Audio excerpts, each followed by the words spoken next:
మానవులలో ఉత్తములు, మధ్యములు, అధములు అని 3 రకాలు ఉంటారు.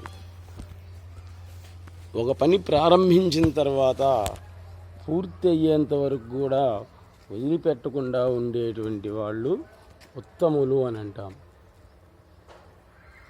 పని ప్రారంభించిన తర్వాత ఎవరో ఏదో అన్నారని మధ్యలోనే వదిలేసినటువంటి వాళ్ళని మధ్యములు అని అంటాం. ఇంకా అధముడు అనేటువంటి వాడు ఒక పని చెయ్యడు, ఒకడిని చెయ్యనివాడు. ఇంకా నీచుడున్నాడు. ఆ నీచుడికి ఎప్పుడూ కూడా వాడికి ఒక అనుమానం. పని ప్రారంభిస్తే ఏమవుతుందో అనేటువంటి అనుమానం. అందువల్ల ఏ పని కూడా ప్రారంభించడు. కానీ ఉత్తముడు, మధ్యముడు, అధముడు, నీచులు అని 4 రకాల వాళ్ళు మానవులలో ఉంటారు అని భర్తృహరి మహాకవి తన నీతి శతకంలో వివరించి చెప్పారు. ప్రారభ్యతే నఖలు విఘ్నభయేన నీచైః ప్రారభ్య విఘ్ననిహతాః విరమంతి మధ్యాః విఘ్నైః పునఃపునరపి ప్రతిహన్యమానాః ప్రారబ్ధం ఉత్తమగుణాః నా పరిత్యజంతి. ప్రారంభించినటువంటి పని పూర్తి చేసేటువంటి వాళ్ళే ఉత్తములైనటువంటి వాళ్ళు.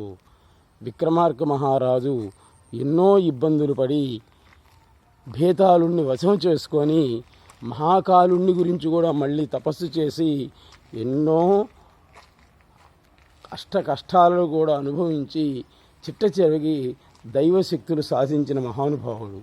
అందుకే ఆయన 2500 సంవత్సరాలు జీవించారు ఆ విక్రమార్క మహారాజు.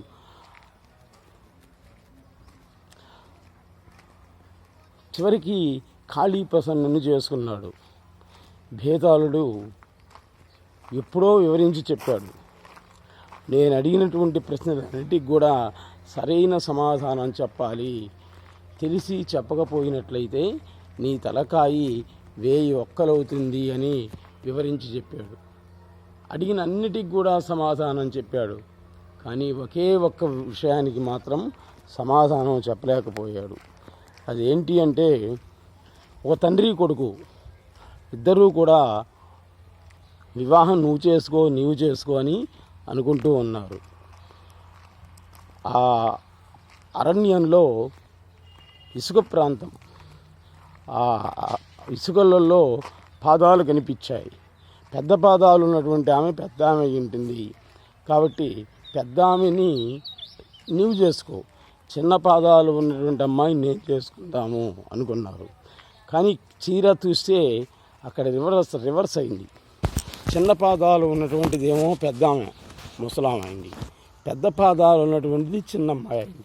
అప్పుడు చెప్పాడు, కాబట్టి ఇప్పుడు పరిస్థితి ఏంటి అంటే 16 సంవత్సరాల అమ్మాయిని ఎవరు చేసుకోవాల్సి వచ్చింది? 80 సంవత్సరాల వాడు చేసుకోవాల్సి వచ్చింది. 80 సంవత్సరాల ముసలమ్మని 16 సంవత్సరాల వాడు చేసుకోవాల్సి వచ్చింది. సరే, చేసుకున్నారు. వివాహ విధానం అనేటువంటిది పూర్తి అయిపోయిన తర్వాత వాళ్ళకు కొంతకాలం అయిన తర్వాత సంతానం అనేటువంటిది కలిగింది. ఆ పుట్టినటువంటి పిల్లలు ఏ వరస అవుతారు అని అడిగాడు భేతాళుడు. ఏ వరస అవుతారు చెప్పండి? నిజానికి ఆ పుట్టినటువంటి వాళ్ళు ఏ వరస అవుతారు? విక్రమార్క మహారాజు మౌనంగా ఉన్నాడు. ఏమయ్య మహారాజు చెప్పవు అని అడిగాడు. అప్పుడు చెప్పాడు, రాబోయేటువంటి కలికాలం, కలియుగం.